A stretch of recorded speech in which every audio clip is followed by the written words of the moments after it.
Cumprimentar os irmãos internautas que nos acompanham pela internet.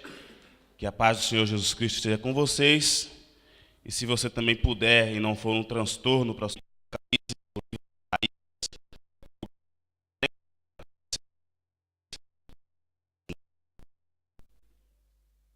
é um texto que eu creio bem conhecido dos irmãos.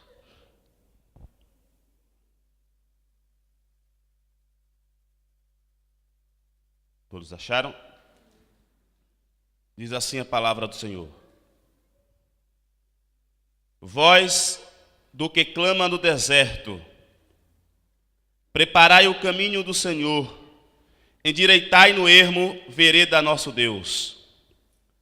Todo vale será exaltado, e todo monte, e todo outeiro serão abatidos.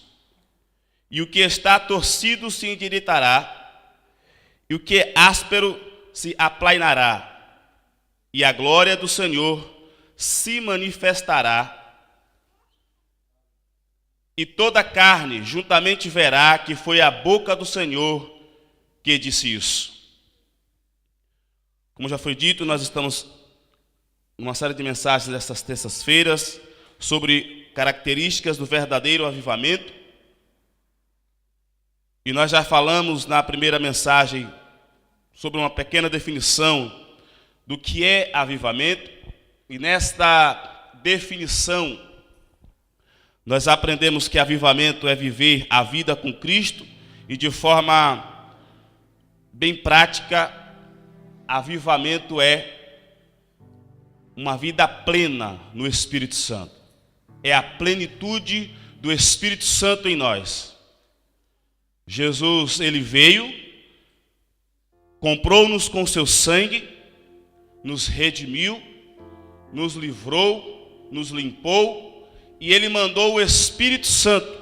E ele coloca, quando ele coloca o Espírito Santo, ele fala, o outro, o substituto, o Espírito Santo, quando ele vier, ele continuará a obra. E nós precisamos viver plenamente a vida no Espírito Santo. Na segunda mensagem, nós aprendemos com o pastor Éfeso Kennedy da necessidade que há de ter um avivamento. O avivamento é uma coisa que é imprescindível, não só para a sociedade, e nós estamos orando para um avivamento na sociedade portuguesa, mas é um avivamento também imprescindível para a igreja, e principalmente para aqueles que já estão avivados, para que eles não desistam no caminho, não desistam nesse fervor, nesse clamor por esse avivamento, até que ele chegue de forma coletiva. Nós estamos estudando o avivamento, nós entendemos que avivamento é uma coisa que acontece na vida da pessoa, mas nós estamos clamando por um avivamento em massa, um avivamento em que as pessoas lá fora percebam que Jesus Cristo está conosco, que o Espírito Santo domina as nossas vidas. E quando nós estávamos estudando sobre avivamento, e nós determinamos sobre como acontece o avivamento, confesso que pensei em entrar por outro caminho, sendo eu ou com o pastor Éfeso Kennedy a ministrar essa mensagem. Pensei em ser mais prático, mas quando estava estudando para ministrar essa mensagem, na última quarta-feira, acabei que cheguei à conclusão que é por esse caminho desse texto que lemos. Aqueles que conhecem a palavra de Deus vai estranhar, porque nossa intenção hoje é mostrar como acontece esse avivamento. E esse texto é uma profecia dada a Deus por intermédio do profeta Isaías. Esse texto já aconteceu. Toda esta promessa já se cumpriu e está escrita nos livros, nos evangelhos, por exemplo, no 3º capítulo de Mateus, no 1º capítulo de Marcos, no 3º capítulo de Lucas e também no 1º capítulo do evangelho de João, quando eles apresentam João, o Batista, aquele que estava no deserto e que começa a pregar e a fazer uma pregação tão forte que as pessoas buscavam ele para serem batizadas.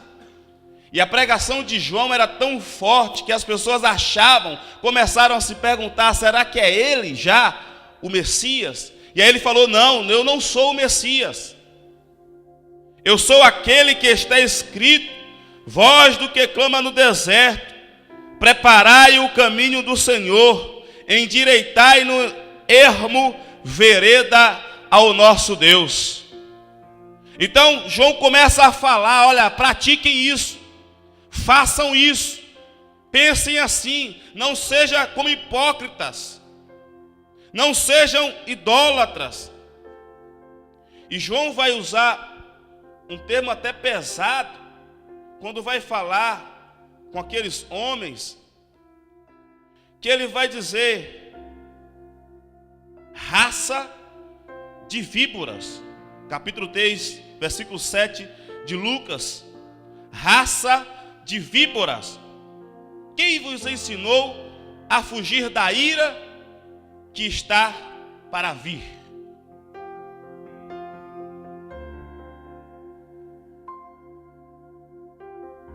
E aqui começa o meu esforço para apresentar aos irmãos da necessidade desse avivamento e como ele acontece. Porque nós estamos esperando um avivamento em massa. Mas esse avivamento em massa começa pelo menos com uma pessoa. E eu creio que tem muitas pessoas aqui na ADEF de Vila Franca de Xira, das pessoas que estão nos assistindo, que estão se preparando, estão como João Batista, preparando o caminho do Senhor. E é aqui que começa o avivamento da igreja. E é aqui que começa um avivamento para a sociedade. A palavra de Deus vai dizer, Isaías vai dizer, olha, endireitai, preparai o caminho do Senhor, e endireitai ermo, vereda a nosso Deus. E aí ele vai começar a explicar como é que se prepara o caminho do Senhor, e como é que nós endireitamos no ermo, a vereda no Senhor, ou seja, endireitamos no ermo o caminho para Deus passar. Eu quero já de imediato chamar a atenção dos irmãos, a apelar para os irmãos, para que os irmãos façam um exercício de imaginação. Pegue sua vida social, pegue sua vida profissional.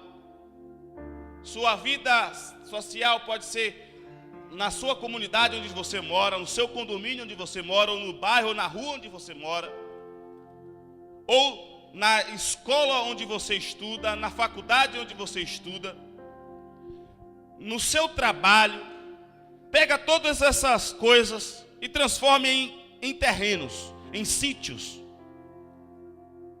Agora também pegue a sua vida familiar, a sua vida conjugal, a sua relação com seus filhos e com seus pais e com seus irmãos, e também transforme em outro terreno, em outro sítio. Também pegue a sua vida espiritual, pegue a sua denominação, a sua religião, a sua forma de professar a sua fé, a forma como você confessa essa fé, a forma como você vai aos seus cultos e faz os seus cultos dentro do culto ou fora dele, e também transforma em outro sítio, em outro terreno. E quero que você imagine como que é esse sítio, como é que é esse terreno. Como é que há uma ligação entre a sua vida familiar e a sua vida profissional? Qual é a estrada que liga esses dois ambientes? Qual é a estrada que liga o ambiente espiritual ao seu ambiente familiar, o ambiente espiritual ao seu ambiente de trabalho? Quais são as estradas que funcionam assim? Como é que uma pessoa que vai entrar dentro da sua vida, ela vai caminhar como? Ela vai precisar descer vales e ser assombrados por esses vales. Ela vai precisar subir montes. E nessas estradas que você construiu, ela vai precisar fazer muitas curvas. Ela vai ter dificuldades na caminhada, por exemplo, buracos, por exemplo, pedras, por exemplo, espinhos. Como é que uma pessoa que você permita que ela entre dentro da sua vida, dentro do seu ser, dentro das suas relações, como é que ela vai conseguir transitar por esses sítios, por esses terrenos? Como diz, avivamento é plenitude do Espírito Santo de Deus. Como é que o Espírito Santo de Deus vai transitar por essa vida, por essa sua vida? Será que ele só tem caminho livre no sítio do Espírito? Ou será que ele vai ter alguma dificuldade no sítio do trabalho ou no terreno da sua vida familiar? Ou ele vai ter dificuldade em todos esses caminhos? Ou mesmo que ele não tenha dificuldade, as estradas não estão perfeitamente, não estão alinhadas e nem estão fáceis de transitar, fáceis de caminhar. Preparai o caminho do Senhor, endireitai no ermo vereda a nosso Deus. E como é que a gente faz isso? Para que a gente viva de forma plena. E aí daqui a pouco eu vou dizer que com a vida plena nós poderemos promover um avivamento que entrará para a história desta nação. Versículo 4. Para começar, a primeira coisa que tem que se fazer: vales precisam ser aterrados. Todo vale será exaltado. É isso que o texto quer dizer. Todo vale será aterrado. O que é aterrar? É pegar um buraco e colocar terra nela. É fazer com que aquilo que era buraco volte a se nivelar com o terreno no nível, por assim dizer, do nível do mar. Pelo menos. Aterrem o vale. O que quer dizer vale na Bíblia? A palavra de Deus diz no Salmo 23: ainda que eu ande pelo vale da sombra e da morte. Normalmente vale quer dizer coisa em dificuldade, em caminho para a morte, em caminho para a sombra da morte, em caminho de depressão, em caminho de pessimismo. Às vezes nós aceitamos a Cristo, nós declaramos que Ele é o nosso Deus, nós determinamos que Ele é o Senhor da nossa vida, mas em alguns momentos nós temos dificuldades, nós não acreditamos que o poder de Deus vai entrar naquilo ali. Às vezes nós temos dificuldade em acreditar que Deus vai entrar naquele trabalho, Deus vai entrar naquela família. Nós criamos um pessimismo e achamos que aquilo não vai dar certo, que aquilo vai dar errado. E mesmo que a sua avaliação seja uma avaliação correta, a palavra de Deus nos ensina: aterre o vale. Está difícil, mas confie no Senhor. Não entre pelo caminho do pessimismo. Não entre pelo caminho da depressão. Porque a depressão é aquilo que a gente coloca que não vai dar certo. É aquilo que a gente coloca de pressão. Não sei como é que é aqui, mas no Brasil, quando tem na estrada que você entra, que vai fazer um negócio assim, eles chamam de depressão. É uma situação em que você afunda e sobe. E a depender da sua velocidade e do tamanho da depressão, o acidente pode te matar. E tem muitas pessoas que estão na igreja, mas tem vales até dentro do sítio espiritual. não acredita que o Espírito Santo pode trabalhar na vida delas. Deus levanta pessoas para dizer o que Deus chamou para ela fazer. O Espírito Santo às vezes coloca nela um desejo para fazer alguma coisa, ou seja, o Espírito Santo já está mostrando o que é que ele faça na igreja. E ele começa a criar dúvidas, dificuldades, e em acreditar que aquilo vai se cumprir. Ou seja, o Espírito Santo não tem plenitude para entrar, não tem facilidade para trabalhar. É óbvio que o Espírito Santo pode descer, pode subir, mas o Espírito Santo quer plenitude, ele quer facilidade. De um jeito que ele saia do sítio espiritual, que entre no material, que entre na sua família, que entre no seu trabalho, sem dificuldades, sem impedimentos. Como eu disse, João fez cumprir esta palavra do Senhor. Todo vale precisa ser aterrado, precisa ser exaltado. Continue imaginando a sua vida e veja se você tem algum caminho em que você não tem a certeza de que pode dar certo, de que Deus pode trabalhar, de que Deus pode transformar. Se há algum vale, é preciso nos esforçarmos para aterrar este vale. A palavra de Deus diz: se tem pouca fé, ore para Deus aumentar a sua fé. A palavra de Deus diz: se não tem sabedoria, ore para Deus dar sabedoria. A palavra de Deus diz: se tem dificuldade em uma coisa, ore para Deus resolver essa situação. Para que Deus tenha plenitude e não tenha vales, não encontre vales no caminho em que Ele quer operar, de uma forma que tenha uma facilidade, que aquele fogo que Ele está mandando para você, possa também passar para os outros. O pessimismo, eu sei que parece mensagem de autoajuda, mas não é. Mas eu sei que tem momentos que a gente tem dificuldade, a gente tem lutas. Em nenhum momento Jesus prometeu que nós não teríamos espinhos, que nós não teríamos aflições, que nós não teríamos perseguições. Muito pelo contrário, Jesus disse que teríamos isso, que teríamos dificuldade, mas que precisávamos descansar nele.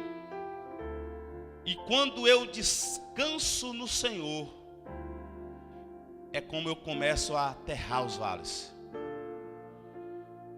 Meu parente está dando trabalho, mas eu descanso que o Senhor vai resolver, aterrando o vale. Meu colega de trabalho está dando trabalho, é quando eu descanso no Senhor e eu aterro o vale para que Deus possa trabalhar. A economia do país está tudo errado, mas eu descanso no Senhor que Deus vai mudar.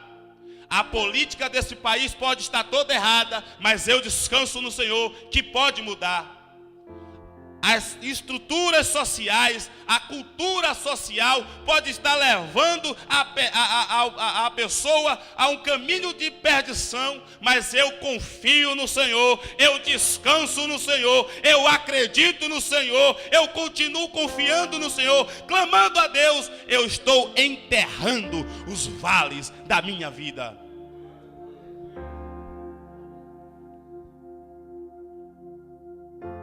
Aterrem os vales. É a primeira coisa que ele fala para preparar o caminho do Senhor. Aterrar os vales. Mas ele também fala a segunda coisa: todo monte, todo outeiro serão abatidos. Aqui quer dizer que todo monte, todo outeiro precisa ser aplainado, destruído. Qual é a ideia de monte e outeiro? Soberba, altivez.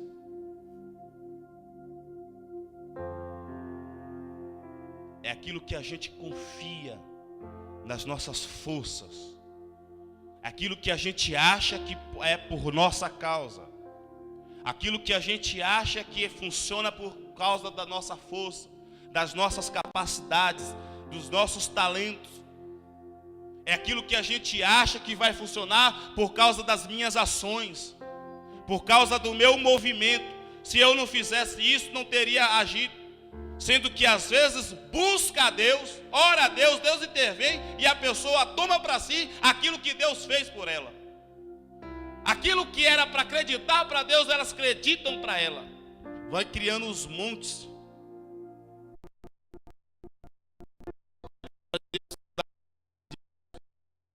Versículo 6, destruindo os conselhos e toda altivez que se levanta contra o conhecimento de Deus, e levando cativo todo entendimento à obediência de Cristo. Às vezes nós temos na vida, nós construímos aqueles montes, a gente nem percebe que está construindo. O Senhor vai trabalhando em nossas vidas, o Senhor vai trabalhando em nosso ser, o Senhor vai nos ajudando, e a gente começa a entrar por caminhos que não são bons. A gente começa a entrar por caminhos que não levam. A gente vai construindo outeiros, aí daqui a pouco começa a construir montes, e aí começa a se posicionar nela, começa a se colocar nela, né?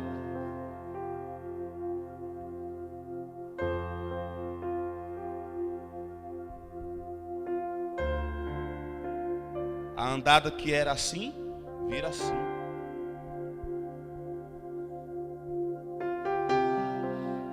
Desculpe a tentativa de imitar as irmãs andando de salto alto.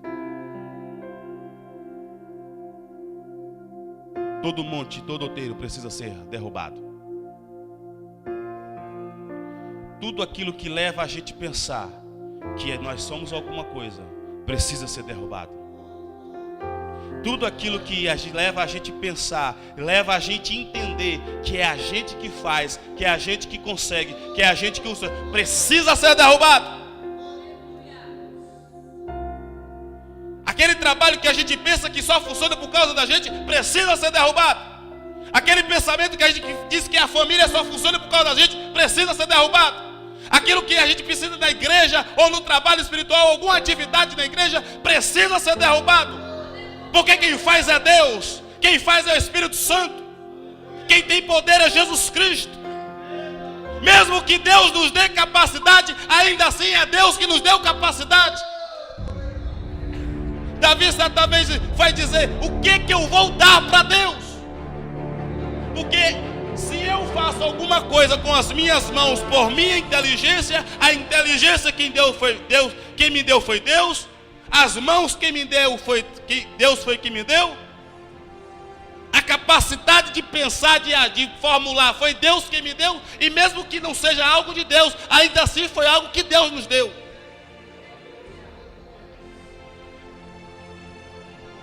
Todo monte, todo outeiro precisa ser abatido, destruído, para que forme uma planície nas nossas vidas. Quando o Espírito Santo vier, ele encontre nada, nenhum monte, nenhum vale. Enquanto muitos estão cavando vales na destruição, vales de depressão, vales de pessimismo, outros estão construindo montes de otimismo, montes de não sei o que lá, montes achando que sua técnica funciona. Mas nesta noite, Deus quer que a gente aterre esses vales e destrua esses montes.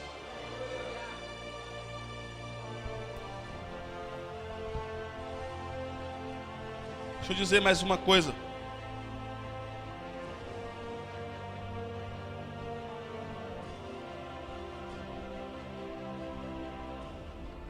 Toda pessoa que cria vale para ela, ou aceita o vale na sua vida, ela também cria montes sem querer. E, apesar de estar no pessimismo, ela cria também um meio de achar que pode sair. Eu sei que Deus nos coloca no vale. Eu sei que Deus nos coloca nos montes. Mas eu estou falando, não é o caminho que Deus nos coloca, é o caminho que eu construo na minha vida para que Deus possa trabalhar. É a liberdade, eu estou falando da liberdade que eu dou ao Espírito Santo para Ele poder agir no meu coração. Porque se eu perguntar, se o Espírito Santo te incomodar a levantar 3 horas da manhã, no inverno de Portugal, e sair, andar 1 quilômetro para ir atrás de uma pessoa que você nem sabe quem é, e você vai obedecer?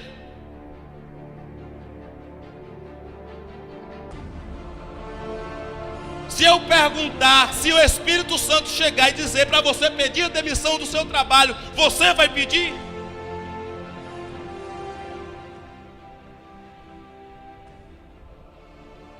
Precisamos aterrar vale e destruir os montes das nossas vidas. Ao mesmo tempo que eu não posso ser pessimista demais, o meu otimismo não pode estar em mim. O otimismo precisa estar em Deus. A palavra de Deus, quem crê em mim, Jesus está falando, quem crê em mim, segundo as Escrituras, ou seja, toda a nossa ação, toda a nossa crença, toda a nossa confiança precisa ser segundo a palavra de Deus. Precisa ser e estar depositadas em Deus. E não nas nossas capacidades, e não na nossa técnica ou na nossa habilidade. Até as mais simples coisas que pareçam que não tem nada a ver com o Espírito Santo, nas nossas casas, ou nos nossos trabalhos, ou nos nossos convívios sociais, até as mais simples coisas precisam todas estar alinhadas ao que Deus quer. E precisam estar alinhadas ao que Deus quer que a gente faça. Primeiro, aterre os vales. Segundo, derrube os montes. Mas tem mais. Aqui na minha tradução, no versículo 4 do capítulo 40 de Isaías, diz assim: e o que está torcido se endireitará. Perdão. Outras traduções e a interpretação do texto vai levar a esta conclusão, que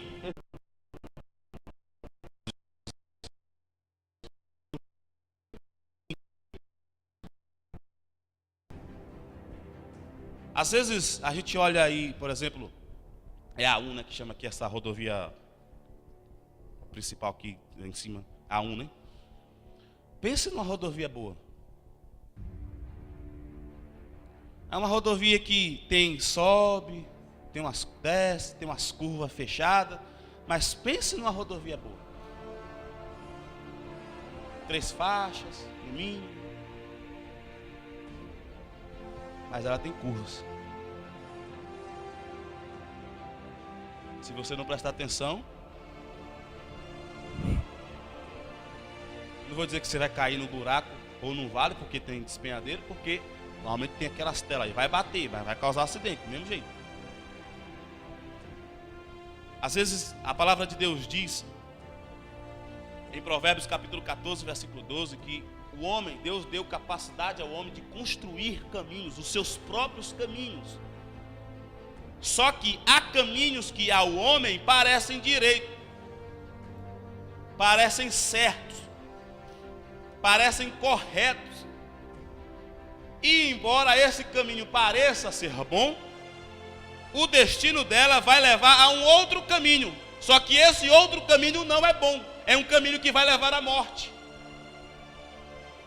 Tem muita gente que fala, tem um ditado que diz: Deus escreve Deus escreve certo em linhas tortas. Só que não é verdade perante a escritura da palavra de Deus. Deus endireita os caminhos e escreve uma nova história nela. Nós precisamos sair daquele complexo de Gabriela. Temos mais brasileiros aqui, mas quem não for brasileiro, qual é o complexo de Gabriela? No Brasil há um romance de um escritor já falecido, baiano, Jorge Amado, que chamava Gabriela. E a musiquinha da Gabriela é assim: eu nasci assim, Eu cresci assim, vou morrer assim. Aí vem o Espírito Santo. Você pode ter nascido assim, você pode ter crescido assim, mas eu tenho um caminho reto diferente. Eu tenho uma nova direção para você. Eu tenho uma nova história para a sua vida. Eu tenho poder para mudar isso. Você não precisa ter o complexo de Gabriela. Você pode ter nascido errado, você pode ter crescido errado, mas você pode viver certo diante de Deus. Por isso, endireite os caminhos da presença do Senhor. Aquilo que a gente faz do trabalho na escola, nós precisamos criar uma rodovia, uma autoestrada do sítio espiritual para o campo do trabalho, para o campo social e para o campo da família, para o terreno da família. Porque tudo que remete à nossa família, ao nosso trabalho, ao nosso convívio social, precisa remeter ao nosso lado espiritual. Se o nosso espiritual estiver torto, estiver errado, tudo vai dar errado na nossa vida. Mesmo que no terreno da família eu consiga consertar as coisas, consiga ficar funcionando, eu pareço que está tudo certo, parece que está tudo fluindo. Aí de repente, um entra nas drogas, de repente outro vira bandido, de repente um adoece, de repente outro, acontece alguma coisa que mistura tudo e debanda tudo. Porque não estamos criando caminhos retos diante do Senhor. A nossa família, o meu relacionamento familiar, o meu relacionamento profissional, o meu relacionamento social, de forma geral, precisa se alinhar com o Espírito Santo.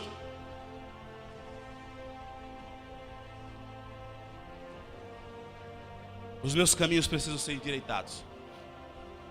Volto a repetir, eu não estou falando nos caminhos que Deus nos coloca. Porque a caminhada cristã é de caminho estreito e de difícil acesso. Mas eu estou falando os caminhos que eu crio para o Espírito Santo, para ter plenitude do Espírito Santo. É aquilo que eu olho no trabalho e que eu acho que é errado, mas mesmo assim cometo. É aquilo que eu olho na minha família, que eu sei que está errado e não corrijo. Endireitar os caminhos, para que o Senhor possa passar de forma livre e plena.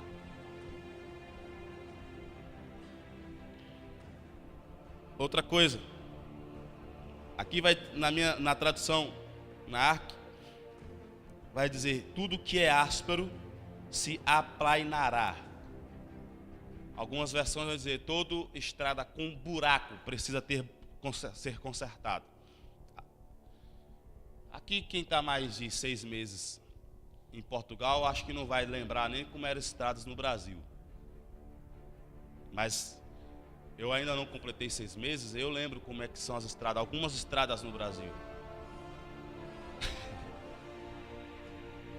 Eu lembro que eu morava em Nova Açores, no interior da Bahia, e eu ia para Serrinha ou para Teofilândia, para casa da Naira, na época eram os noivos. Tinha uma estrada que só era 75 quilômetros ou era 80 quilômetros. Eu fazia quando estava boa,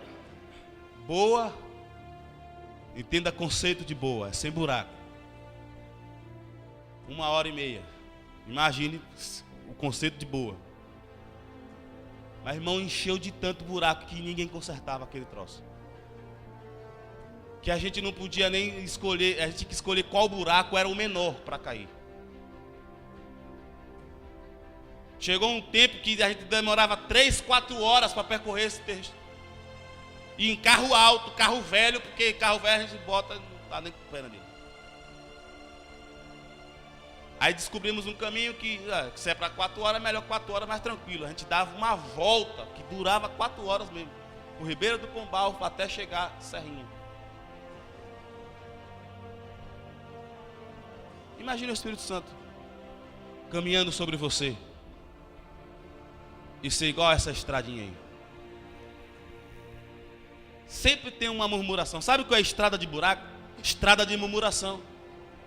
Foi a estrada que Israel criou para si, para sair do Egito para a nova para a terra prometida. Eles viram Deus fazer milagres na saída. Só na saída já era suficiente para eu depositar tudo no Senhor. Porque aquelas pragas que Deus mandou, e quando Moisés mandou parar de ter, parava, é só um sinal poderoso de que Deus estava com eles.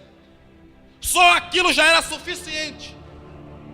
Aí eles reclamam quando está à beira de um mar. Deus abre o mar de maneira milagrosa, de forma que possa dizer: foi o Senhor quem fez isso.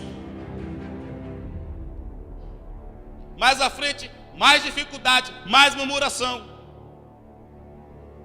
Outra dificuldade, mais murmuração.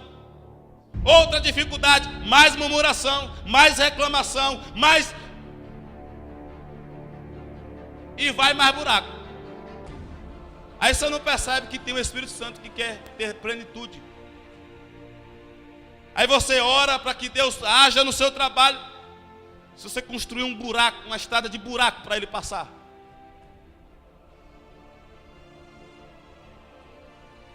Todo buraco precisa ser consertado. Provérbios capítulo 4, versículo 12. Antes aqui, Hebreus capítulo 12, versículo 1. Portanto, nós também, pois, que estamos rodeados de uma tão grande nuvem de testemunhas, deixemos todo o embaraço e o pecado que tão de perto nos rodeia e corramos com paciência a carreira que nos está proposta. Deixar o embaraço, irmãos. Deixar o embaraço. Às vezes não é pecado, mas é embaraço. E embaraço leva para o pecado. Para que aconteça o que está em Provérbios capítulo 4, versículo 12. Por elas andando, não se embaraçarão os teus passos. E se correres, não tropeçarás. É claro que eu estou aplicando de um contexto para outro. Eu estou falando em criar caminhos para o Espírito Santo trabalhar na minha vida de forma plena. Se eu consertar esses buraquinhos, ou esses buracões, pode ter certeza que o Espírito Santo vai trabalhar plenamente. E a glória do Senhor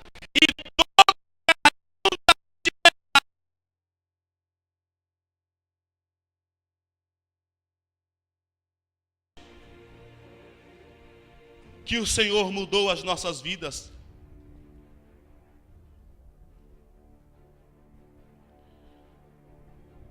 Eu preciso dar fluidez ao Espírito Santo trabalhar na minha vida. Eu preciso dar fluidez a Cristo, para que Cristo se manifeste em minha vida. Uma vida plena no Espírito Santo é uma vida em que tudo que ela faça gere lucro para o reino de Deus. Às vezes você está trabalhando lá, pensa que ninguém está olhando, mas as pessoas vendo você trabalhar, vai ver Deus trabalhar na sua vida. Às vezes você está lá na sua escola, na sua faculdade, ou no seu convívio social, na sua rua, você pensa que está fazendo uma coisa banal, mas as pessoas estão vendo Deus trabalhando na sua vida. Às vezes você está no ambiente familiar, às vezes não tem nada de comunhão com Cristo, mas se a tua vida está plena, as pessoas estão vendo o Espírito Santo trabalhar na sua vida. Porque no final é isso que vai acontecer. Quando uma pessoa deixa o Espírito Santo agir na sua vida de forma plena, ela pega fogo, ela vira tocha, e fogo pega nos outros. Fogo se espalha. Porque mesmo que tenha fogo em algumas coisas verdes, mas vai ter fogo, vai ter óleo, vai estar consumido, e vai ter vento do Espírito Santo assoprando, até que o outro se pegue fogo também.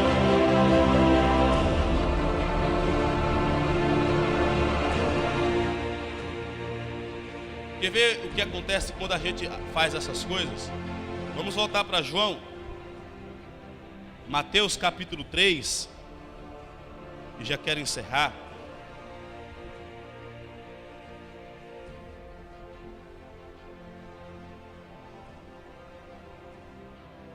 E naqueles dias apareceu João Batista pregando no deserto da Judéia.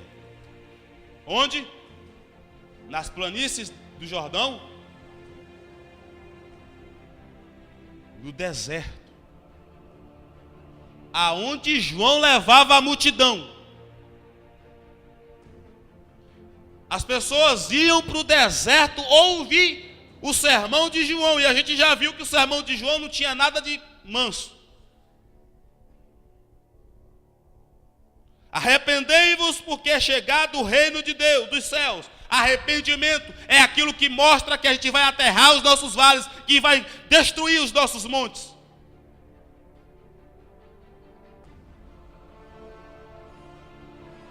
Aí Lucas vai registrar que João começa a falar sobre... As pessoas perguntavam: o que é que a gente tem que fazer, João? Eu vim para o deserto para saber o que é que eu tenho que fazer, João.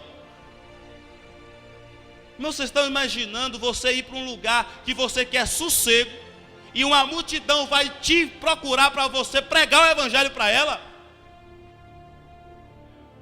Você está lá no seu trabalho tranquilo e as pessoas vão te incomodar, atrapalhar o seu trabalho para que elas possam ouvir de você uma mensagem de fé, uma mensagem de esperança.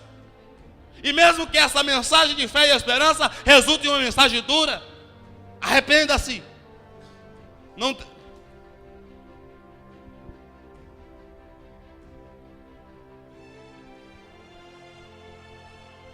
E ele vai dizer: produzir, pois, frutos dignos de arrependimento. Não fique preso.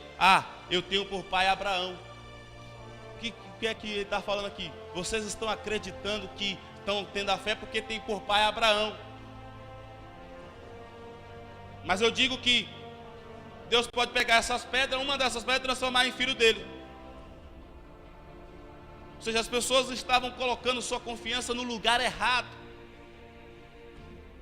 na sua religião, na sua informação, no seu conhecimento.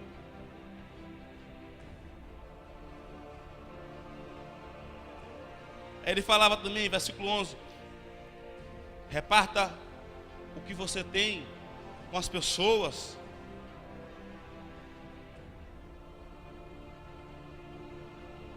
Não trateis mal aos outros. Versículo 14. De tal forma que as pessoas achavam que João era o Messias. De tal forma que as pessoas achavam: será que é ele o Messias? Aí João: não, eu não sou nem digno de atar as suas sandálias. Porque é isso que acontece quando a gente deixa fluir o Espírito Santo nas nossas vidas. Nós nos pareçamos tanto com Cristo que as pessoas vão nos confundir com Cristo, de tal forma que possamos falar como Paulo falou: sigam-me, porque eu estou seguindo a Cristo. Aceite os meus conselhos, porque eu estou aceitando os conselhos de Cristo. Obedeça o que eu estou falando, porque eu estou obedecendo a Cristo. Eu sou o espelho de Cristo. É isso que é avivamento. Avivamento é eu deixar o Espírito viver de forma, produzir de forma em mim, de forma plenamente, de forma plena, sem empecilhos. Nada da minha vida impeça o agir de Deus trabalhar. Como eu consigo fazer isso? Eu quero encerrar esta mensagem lembrando aquilo uma ação que Jesus falou, que gerou meio que um mandamento de Jesus. Não é bem um mandamento, mas é um conselho de Jesus. E para esse conselho, para este evento, existem duas interpretações, pelo menos a que eu conheço. Uma é a que eu acredito, mas eu não descarto a outra. É quando Jesus está descendo do Monte da Transfiguração, que eles veem Moisés, veem Elias, que Pedro queria ficar lá com ele. Em algumas versões dizia que Pedro nem sabia o que estava falando. E eles descem. Aí depois chega um homem e diz: ó Senhor, eu pedi para os seus discípulos expulsarem o demônio do meu filho. Aí Jesus diz: que é isso? Geração incrédula e perversa, até quando estarei convosco? Aí Jesus expulsa o demônio.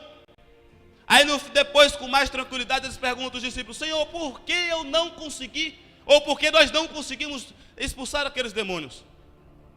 A nossa interpretação mais completa, ou mais tradicional, vai dizer que Jesus diz: olha, vocês não conseguiram expulsar aqueles demônios, porque aqueles demônios precisam ser expulsos com jejum e oração. Se você for me perguntar o que eu acredito, eu vou acreditar nessa linha.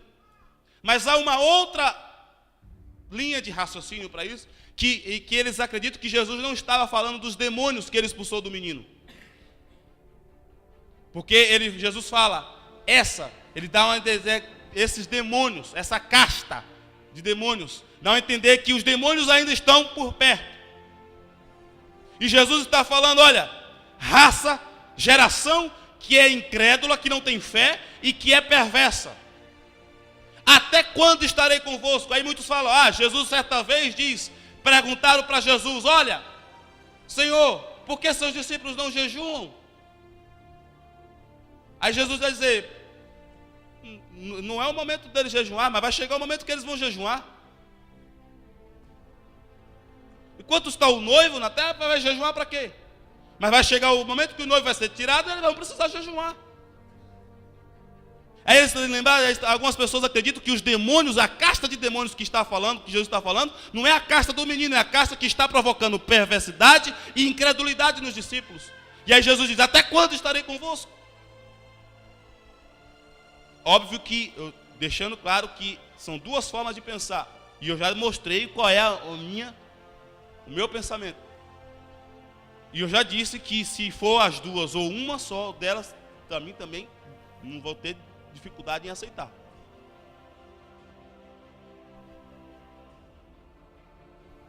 De qualquer forma, o caminho para que a gente possa aterrar os vales, destruir os montes, endireitar os caminhos e consertar a estrada esburacada, ainda é oração, jejum e a palavra de Deus.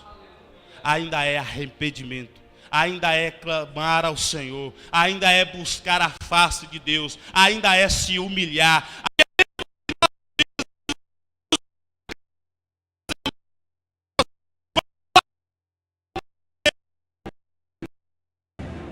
E nós vamos viver uma vida em que nós vamos promover um avivamento que entrará para a história política, para a história econômica, para a história social desta nação, pelo poder que há no nome do Senhor. E toda língua dirá que foi Deus quem fez estas coisas. Que Deus vos abençoe.